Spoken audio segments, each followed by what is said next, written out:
많은 수의 원룸들이 밀집되어 있는 곳.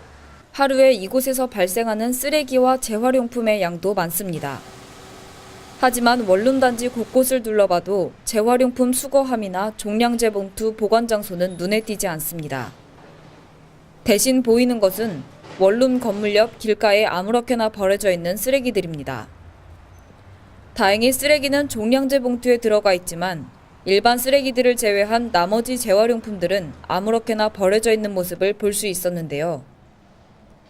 18일부터 원룸 단지 생활 폐기물 배출 실태 전수조사가 실시됐고 어제까지 130여 곳의 전수조사가 진행됐지만 제대로 설치된 곳은 6, 7곳에 불과했습니다.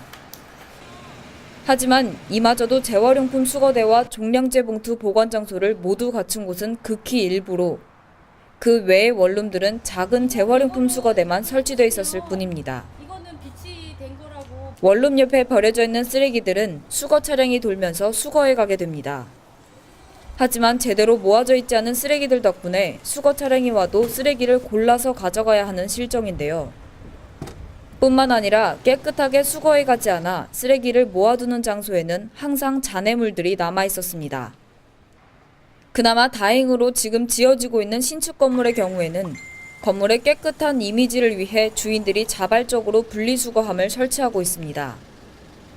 하지만 지어진 지 몇 해가 지난 건물들의 경우에는 당진시의 권고 조치를 인지하지 못한 곳도 있기 때문에 잘 지켜지지 않고 있는 실정입니다.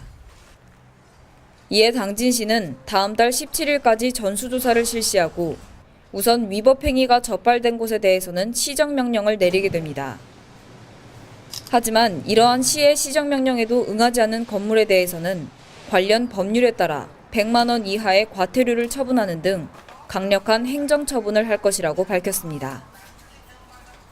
빠른 산업화 도시 중 한 곳인 당진시는 갈수록 원룸의 개수도 늘어나고 있는데요. 하지만 이렇게 계속해서 쓰레기 불법 투기가 일어난다면 앞으로 더 큰 환경 문제를 가져올 수 있습니다. 당진시는 작년 10월 모든 원룸들에게 재활용품 수거대를 설치할 것을 권고했습니다. 하지만 이렇게 7개월이 지난 지금까지 제대로 설치된 곳을 찾아보기 힘든데요. 꼭 과태료를 부과해야만 설치되는 현실이 안타깝지만 이번 전수조사를 계기로 제대로 된 재활용품 수거대가 설치되기를 바랍니다. JIB 뉴스 임유진입니다.